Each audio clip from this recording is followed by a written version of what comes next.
नुपुर शर्मा के मामले में सुप्रीम कोर्ट विवादों में फंस गया है और देश भर में सुप्रीम कोर्ट की आलोचना हो रही है। और इसमें देश के 117 महत्वपूर्ण व्यक्तियों ने कुछ ऐसा कर दिया है जिसने सुप्रीम कोर्ट को बहुत ही मजबूती के साथ कटघरे में लाकर खड़ा कर दिया है। अब जो सुप्रीम कोर्ट किसी को भी अपने कटघरे में खड़ा कर सकता है, अगर वही सुप्रीम कोर्ट कटघरे में खड़ा हो जाए तो ये देश के लिए चिंता का विषय बन जाता है। नमस्कार, जय हिंद, मैं हूं धनजीव तिवारी। आप देख रहे हैं हाईलाइट न्यूज मीडिया।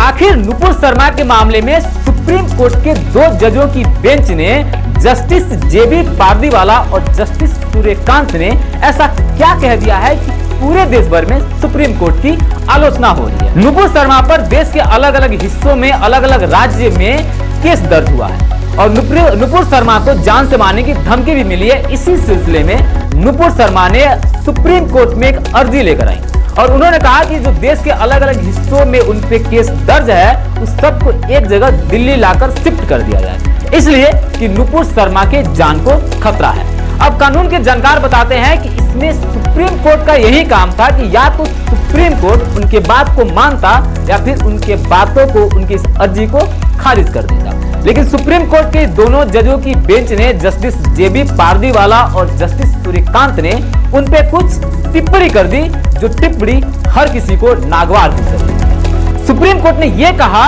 कि नुपुर शर्मा को किसी से खतरा नहीं है, बल्कि नुपुर शर्मा से देश को खतरा है और ये जो कुछ भी राजस्थान के उदयपुर में जो घटनाएं हुई हैं, इससे इसकी जिम्मेदार सिर्फ और सिर्फ नुपुर शर्मा है। पूरा का पूरा विवाद इसी मामले पे है क्योंकि कानून के जानकार यही बता रहे हैं इससे कट्टरपंथ और इस्लामिक जिहाद को बढ़ावा मिलेगा। ऐसा सुप्रीम कोर्ट को टिप्पणी नहीं करनी चाहिए।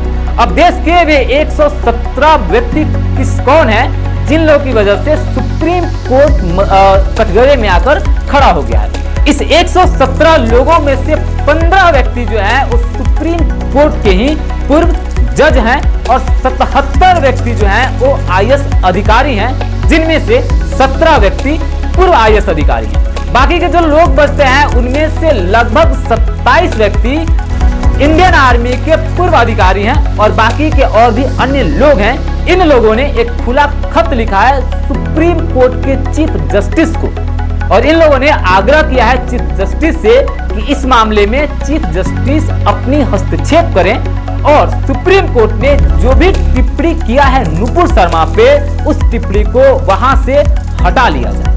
यहाँ समझने वाली बात यह भी है कि मामला सुप्रीम कोर्ट का है और इससे जुड़े हर मुद्दे की जानकारी आपको होनी चाहिए। तो आप मेरे चैनल को सब्सक्राइब कीजिए, वीडियो को लाइक कीजिए और वीडियो को शेयर जरूर कीजिए।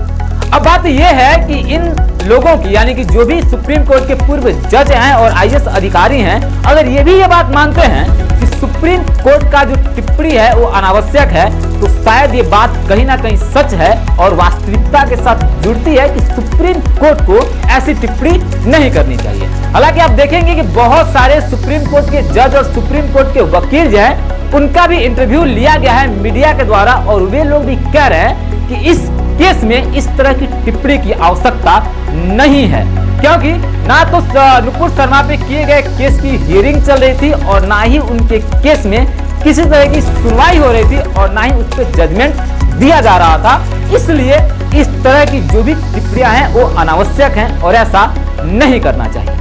अब यहाँ पे देश के लोग 2 धड़ों में बटे हुए हैं और कुछ लोग ऐसे हैं जो सुप्रीम कोर्ट की इस बात का समर्थन भी कर रहे हैं, लेकिन सुप्रीम कोर्ट कटघरे में खड़ा होता रहे तो जो देश में लोगों का एक पूरा का पूरा विश्वास है भारत की न्यायपालिका की तरफ, शायद ये विश्वास धीरे धीरे कम हो जाएगा। हालांकि ये कानूनी प्रक्रिया भी है कि अगर सुप्रीम कोर्ट पे आपका सहमत नहीं है सुप्रीम कोर्ट के किसी भी डिसीजन से, तो आप कानूनी स्टेप उठा सकते हैं, कानूनी कदम उठा सकते हैं और इन 117 व्यक्तियों ने कुछ ऐसा ही कानूनी कदम उठाया है। नमस्कार।